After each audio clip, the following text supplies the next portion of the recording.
इसमें यही होगा कि फिर से रिकैलकुलेट करना पड़ेगा, फिर से नया रोस्टर बनाना पड़ेगा जी। और तब ये 4% रिजर्वेशन को इम्प्लीमेंट करा सकेंगे। और ये हॉरिजॉन्टल बेसिस होना चाहिए, वर्टिकल बेसिस नहीं। बिहार शिक्षक बहाली 2019-2021 कल national federation of the blind के केस में सुनवाई।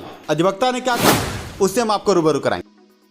जैसा कि हमने आपको कल बताया था कि सरकार शिक्षा विभाग 4% आरक्षण देने के मुद्दे पर सहमत है और ऐसे में अब एनएफबी केस में सरकार की पहल के बाद बड़ी सुनवाई होने वाली है। बड़ा सवाल सीटेट दिसंबर और जनवरी अभ्यर्थियों का भविष्य क्या होगा। सीटेट दिसंबर और जनवरी 2021 अभ्यर्थियों में हालांकि संशय की स्थिति बनी हुई है, उन्हें बहाली में लिया जाएगा कि उन्हें छोड़ा जाएगा। अभ्यर्थियों का फोन हमारे पास लगातार आ रहा है। ऐसे में हम आपको बता दें कि हमने पहल की है, ज्ञापन दिया है कि सीटेट दिसंबर और जनवरी को भी लिया जाए सीट बढ़ाकर। ऐसे में आपके स्क्रीन पर आप देख सकते हैं नोटिस, ये स्पेशल कोर्ट होगा और कल इसकी सुनवाई होने वाली है। National federation of the blind case में बड़ी सुनवाई होने वाली है। इस केस के फैसले के बाद रुकी बहाली प्रक्रिया प्रारंभ हो सकती है। इस मुद्दे पर हमने national federation of the blind की अधिवक्ता सुगंधा जी से बातचीत की है। आपको ऑडियो का अंश भी सुनवाएंगे, क्या बातचीत हुई आप स्क्रीन पर देख सकते हैं। स्पेशल नोटिस है, कल स्पेशल कोर्ट बैठेगा, इस केस की सुनवाई होगी। सरकार की पहल के बाद अब हाई कोर्ट ने भी पहल कर दी है और सुनवाई होने की पूर्ण संभावना है। आपको बता दें लगातार अभ्यर्थियों का दबाव, साथ में विपक्ष का दबाव, सरकार कहीं ना कहीं झुकी और अब चीफ जस्टिस ने भी हरी झंडी दे दी। आपके स्क्रीन पर आप देख सकते हैं नोटिफिकेशन, जिसमें CWJC 49/75/2020 का जिक्र आप देख सकते हैं। कल प्रातः 10:30 पर इस केस की सुनवाई होगी। ऐसे में अभ्यर्थी जो संशय में है कि बहाली प्रक्रिया का आगे क्या होगा, आपको बता दें कि बहाली प्रक्रिया अब शुरू होने वाली है। ऐसे में स्टेट 2019-2021 अभ्यर्थी भी यह मांग कर रहे हैं कि जल्द से जल्द इस केस का फैसला हो, 3 विषय का रिजल्ट जल्द से जल्द प्रकाशित हो और जल्द से जल्द नियुक्ति की प्रक्रिया आगे बढ़े। वीडियो पसंद आ रहा हो तो लाइक जरूर करें, आप लाइक करना भूल जाते हैं। आगे आपको national federation of the blind के अधिवक्ता से रूबरू कराते हैं, उन्होंने इस संबंध में क्या कहा, कल सुनवाई में क्या क्या हो सकता है, अधिवक्ता की जुबानी सुने। खबर तो आप बहुत देखते हैं पर खबर की हकीकत सिर्फ शिक्षा सुधार रोजगार आपको दिखाता है। आगे अधिवक्ता की आवाज।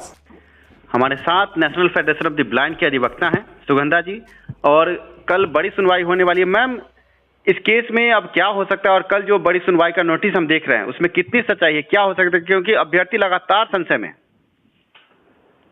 जी, जैसा कि आपको इस केस का मैं ब्रीफ देती हूँ, मैं सुगंधा प्रसाद हूँ, हाईकोर्ट में अधिवक्ता हूँ जी। और इस केस को हम लोग आज से नहीं 2019 से ही लड़ रहे हैं जी। तो 2019 इसके पहले मैं आपको एक छोटा सा ब्रीफ में बता देती हूँ उसमें क्या है जी। कि ये जो एक्ट है पर्सन विद डिसेबिलिटीज एक्ट, जिसमें बात होती है इक्वल अपॉर्चुनिटीज की, प्रोटेक्शन ऑफ राइट्स की, फुल पार्टिसिपेशन की। जी। तो हमारा कॉन्स्टिट्यूशन भी कहता है कि ये इनको सबको इक्वली ट्रीट करना चाहिए। जी। तो इसमें ये जो पर्सन विद डिसेबल है इनको भी इक्वली ट्रीट होना चाहिए। जी। ये हमारे संविधान में भी कहा गया है और हम लोग डेली लाइफ में भी ये बात देखते हैं कि सबको इक्वल अपॉर्चुनिटी मिलना चाहिए। जी। तो इसलिए इस एक्ट को इम्प्लीमेंट किया गया था कि जो भी सर्विसेज है, जितने भी गवर्नमेंट सर्विसेज है, इनमें इनको भी रिजर्वेशन मिलना चाहिए क्योंकि ये भी एक माइनॉरिटी में आते हैं। तो 1995 की जो एक्ट थी इसमें इनको 3% की रिजर्वेशन मिली थी, लेकिन आपको सुन के आश्चर्य होगा कि ये जो भी इनको रिजर्वेशन मिली वो आज तक इम्प्लीमेंट नहीं हुआ। तो ये सिर्फ बिहार में कि अन्य जगहों पर मैम, ये सिर्फ बिहार में है कि अन्य जगहों पर भी ऐसा है? अन्य जगहों में भी है। हम लोग यहाँ से लेके सुप्रीम कोर्ट तक लड़ाई लड़े जी। तो सुप्रीम कोर्ट का फैसला आया 2013 में, जिसमें कहा गया कि जितने भी बैकलॉग हैं इनको भी मिलना चाहिए। जी। ठीक है, तो उसके बाद और स्टेट में ये इम्प्लीमेंट हो गया, लेकिन हमारा बिहार में ये चीज को आज तक इम्प्लीमेंट नहीं किया गया। जी। और 2017 में ये जो परसेंटेज रिजर्वेशन की थी 4% हो गई, जिसमें कि 1% कहता है कि पर्सन विथ लो विजन, मतलब कम दिखता है या जो कम्प्लीटली ब्लाइंड है, उन सबको 1% रिजर्वेशन मिलना चाहिए। 3+1 4% रिजर्वेशन हो गया अप्रैल 2017 से, जो भी आज तक ये भी इम्प्लीमेंट नहीं हुआ है। तो इसीलिए हम लोगों ने ये 2019 में एक केस फाइल किया जिसमें कहा गया कि जितने भी वैकेंसी तो हर साल आप देखते होंगे खुद भी कि आती है, और कुछ वैकेंसी में इम्प्लीमेंट भी हुआ, लेकिन वो इम्प्लीमेंट तभी हुआ जब कुछ लोगों ने केस फाइल किया जो अपने राइट्स को लेकर अवेयर थे तो तभी जाके वो इम्प्लीमेंट हो सका। और तब से 2019 से ये केस को हम लोग देखते रहे। फिर एक नया केस फाइल हुआ CWJC 4975/2020। इसमें आपको ये एजुकेशन से रिलेटेड था। जितने भी प्राइमरी स्कूल टीचर है, सेकेंडरी स्कूल टीचर है, इनको भी गवर्नमेंट में आप जैसे देख रहे हैं बहुत बड़े रूप में बहाली हो रही है, बहुत ज्यादा संख्या में हो रही है। तो ये लोग क्यों इसमें वंचित हैं? और हम लोग जो भी रिलीफ मांग रहे हैं वो हम लोग मिलना चाहिए। इस बात को 24 जुलाई 2020 को ही हाई कोर्ट ने मान लिया और तभी इस जितनी भी नियुक्तियां हो रही थी उस पे स्टे लगा दिया गया। हाई कोर्ट ने ये कहा कि जो या तो कोई भी नियुक्ति नई ना प्रारंभ होगी और ना जो नियुक्ति हो रही है उसको कंप्लीट किया जाएगा। हाई कोर्ट के आदेश के बिना कोई भी नियुक्ति नहीं होगी। तब से 24 जुलाई 2020 से ही इसमें स्टे हुआ है, तो ये बात उठती ही नहीं। जी मैम, ये सवाल है कि कल सब 10:30 की बात है कि कल प्रातःकाल में इसमें सुनवाई होगी और सरकार के तरफ से हलफनामा तो जो दायर होगा वो आपको भी पता होगा। मैम, इसमें थोड़ा विश्लेषित करेंगे क्या क्या हो सकता है और क्या हलफनामे में लिखा क्या?